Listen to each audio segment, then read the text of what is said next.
berapa banyak pelajar yang ada di kota Auckland itu sendiri? Banyak nggak sih? Ini kan berarti gabungan antara pelajar ini maksudnya dari S1, S2, S3?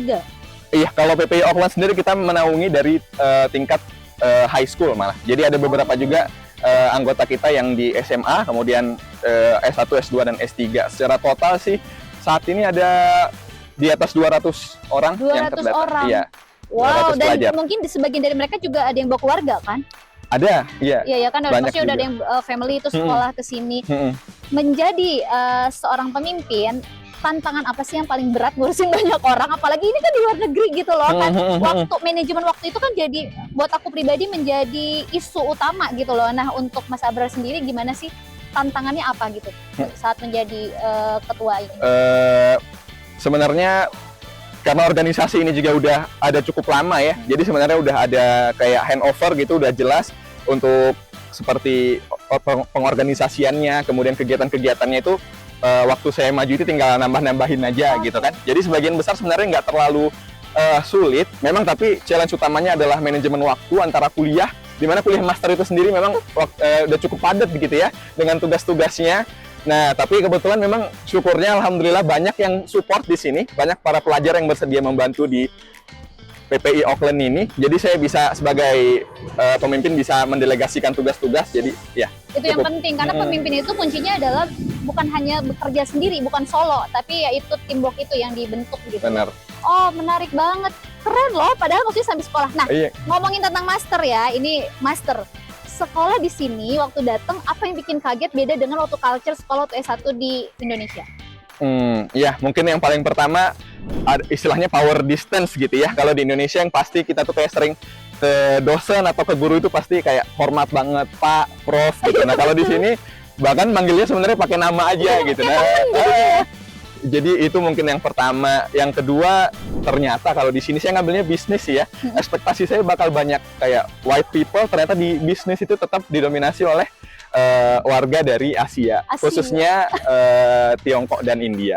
Oh, jadi imigrannya yang bikin kaget. Itu yang jadi culture shock buat saya waktu pertama datang ke New Zealand. Saya kira kan bakalan banyak orang putih, ternyata malah imigran di mana-mana. Terus saya bingung mana orang putih.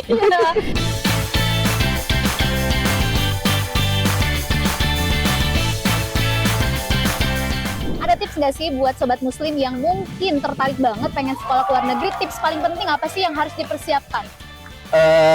Yang paling penting yang pertama itu punya visi, punya tujuan.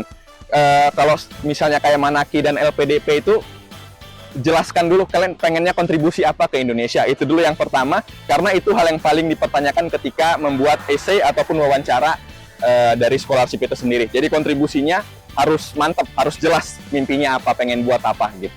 Oh, oke. Karena aku nggak pernah kebayang sih dulu waktu ke luar negeri nggak sempat melirik beasiswa, karena pertama persiapan juga yang harus diperhatikan IELTS.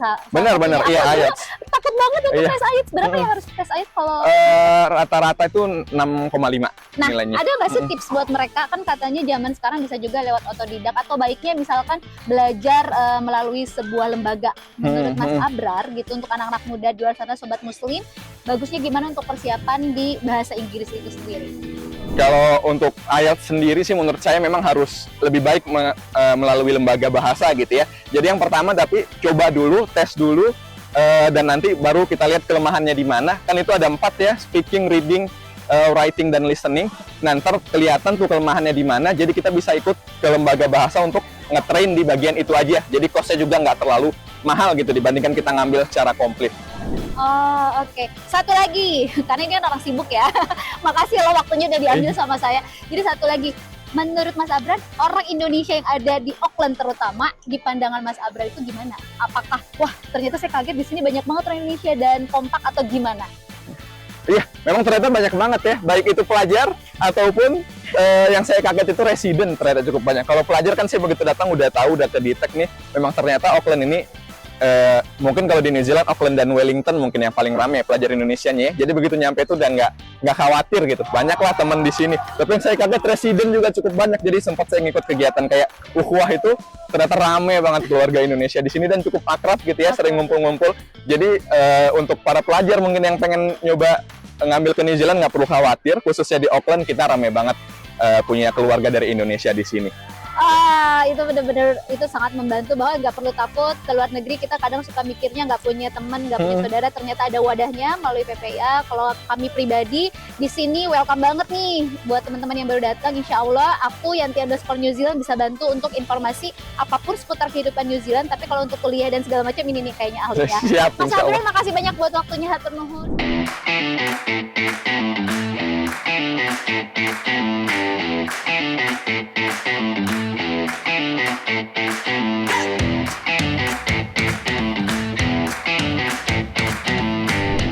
Hai Sobat Muslim, seneng banget nih ketemu lagi. Kemarin sempat kita bahas di segmen 1, yaitu gimana sih Mbak Dini sekeluarga yang datang ke sini terus menempati apartemen yang menurut aku wow, lumayan mahal. Ternyata itu nggak terlalu mahal ya. Ya. Sebelumnya kenalin lagi dong Mbak Hai, Dini. aku Dini. Aku udah 3 bulan tinggal di Auckland. 3 bulan itu gimana rasanya? Luar biasa ya. Luar biasa Rasanya apa nih? Seru, happy? seru banget karena di sini anak-anak playground gratis dan playground di mana-mana. Yuk, jalan yuk. kan.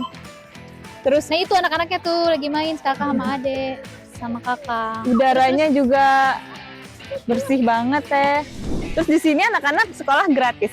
Di sini. Nah itu pengalaman itu. Jadi Mbak Dini, pertama aku mau nanya soal rumah dulu ya, yang biayanya 660 tapi di pusat kota. Yes. Dan ternyata itu including parkir. Yes. Oh, jatuhnya murah Murah. sebenarnya. Karena aku punya temen dia 650 itu belum termasuk parkir dan parkir itu seminggunya bisa $50. Yes. Oh wow, jadi sebulan itu 2 juta. Bisa. Iya. 2 juta ya, $200 kan. Jadi 3 bulan Pelan-pelan. Mbak Dini di sini tuh udah banyak banget aktivitas, termasuk nyekolahin ini. Ya, dua-duanya. Usia berapa? Usia 4 tahun dan adiknya November nanti 3 tahun. Dua-duanya dimasukin sekolah ya? Iya. Oh ya, background Anda tolong dong ceritain. Ya, di Indonesia saya sebagai guru kimia sebenarnya. Jadi udah biasa ngajar. Tuh guru kimia, terus tiba-tiba kaget nggak sih peralihan profesi yang tadinya mengajar jadi guru, ibu bekerja, tiba-tiba ke sini bener-bener ibu rumah tangga di luar negeri. Sebenarnya semenjak lahiran aku udah Oh udah off ya. Cuman ya karena aku nunggu anaknya lama, jadinya ya udah happy-happy aja sih. Cuman ya Masya pasti Allah. ada rasa-rasa pengen kerja, cuman nggak tega Kebang. sama anak-anak. masih Iya. kecil. Tapi sekarang penasaran nih, kan tadi berarti sekolah ya, sekolah SCI. Indi ya, ICI. Itu adik kakak dapat bonus kah biayanya, dapat kayak diskon atau gimana? Nah, kalau di sini program pemerintah itu kan free 20 jam selama 20 minggu untuk anak 3 tahun ke atas. Nah, si kakak udah 3 tahun ke atas, jadi kakaknya free. Sementara adiknya masih 2 tahun setengah waktu kemarin. Cuman harusnya itu per week-nya itu $280. Jadi karena ada sibling, seminggu 20 jamnya itu cuma $20. Seminggu cuma $20. Ya. Wah.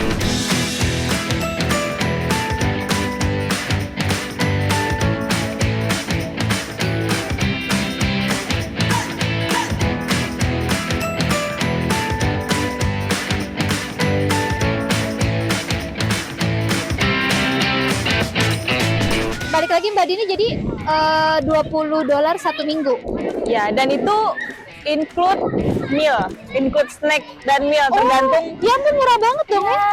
Tergantung kitanya masuknya di jam berapa karena adik sama kakak masuknya jam setengah 1 sampai setengah 6 sore, jadi dia dapat afternoon tea dan late snack. Oh. Kalau misalkan dia lagi masuk pagi, karena aku sempet training kemarin jam 9 sampai jam 2 dia dapat snack dan morning tea. Morning tea. Wow. Iya.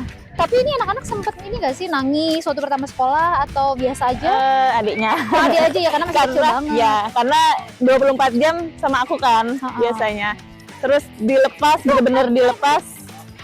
Jadinya ya gitu. Awal-awal nangis tapi pas udah settle mah udah enggak. Udah enggak. Nah, ini kan berarti anak-anak udah mulai masuk ke sekolah. Ya. Terus udah sempet ada kepikiran nggak sih pengen kerja? Ya. Ya, Mau naik. ya kebetulan aku habis interview hari ini. Nah, abis interview penasaran gak sih? Aku udah lama soalnya pengalaman itu jadi kayak nggak fresh banget kalau diceritain nih Mbak Dini masih fresh banget. Interview di Interview di salah satu supermarket di Auckland. bagian food preparation gitu. Jadi di supermarket itu dia menyediakan kayak sandwich gitu-gitu. Nah, aku di bagian yang bikin sandwich itu. Oh, oke. Terus gimana proses interviewnya? Berapa lama dan apa yang ditanyain? Terus gimana kesannya gitu loh? Apakah bikin deg-degan karena orang yang interviewnya kelihatan galak atau No, sebenarnya yang interview tadi ini orang sini. Sebenarnya bule sih, cuman kayaknya udah kiwi di sini ya. Dan itu tuh luar biasa baik banget Baik ya. Terus di luar ekspektasi ya? Dipikirnya kamu bakalan iya. Karena kan aku belum pernah pengalaman interview sama bule ya. Terus dia tuh benar-benar menghargai kita banget setiap kita ngejawab apa yang dia tanya, terus dia selalu oh awesome, oh great gitu-gitu. Bener menghargai ya? menghargai, jadinya kita juga confidence untuk wawancara gitu. Yang Iya. tadinya takut Gue ngeblank. iya takut ngeblank, tapi ya lancar-lancar aja alhamdulillah.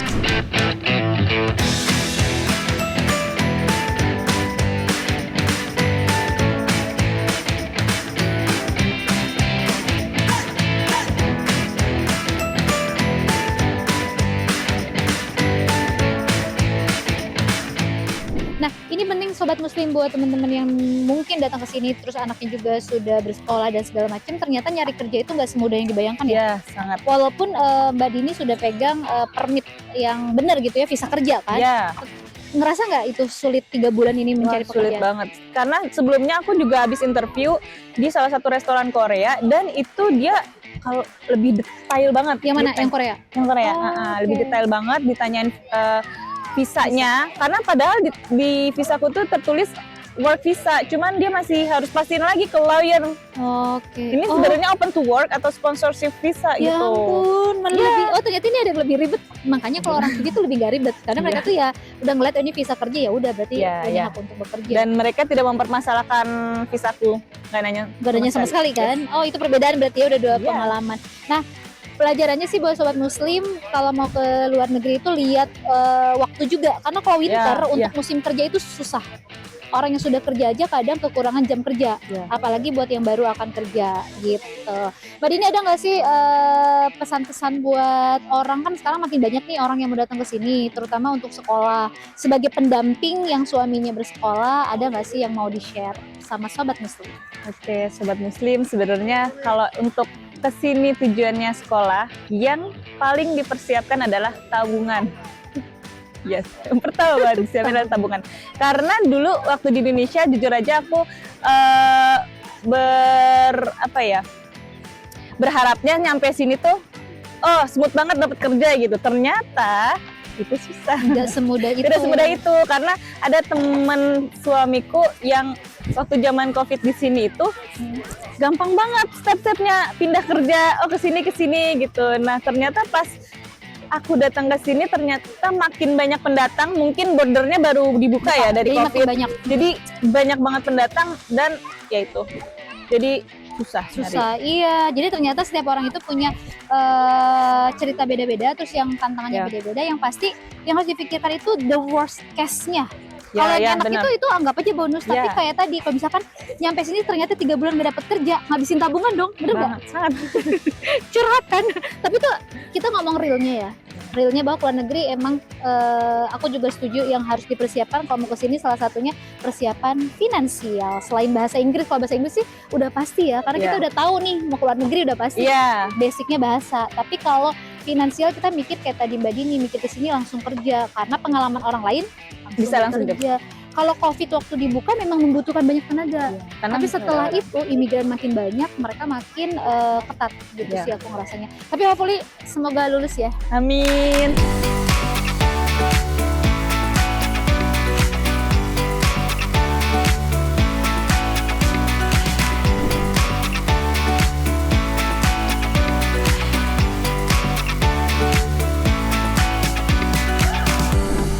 Pokoknya terima kasih banyak sobat muslim yang sudah menyaksikan kita. Mudah-mudahan ada manfaatnya. Sampai ketemu lagi. Assalamualaikum warahmatullahi wabarakatuh. Assalamualaikum.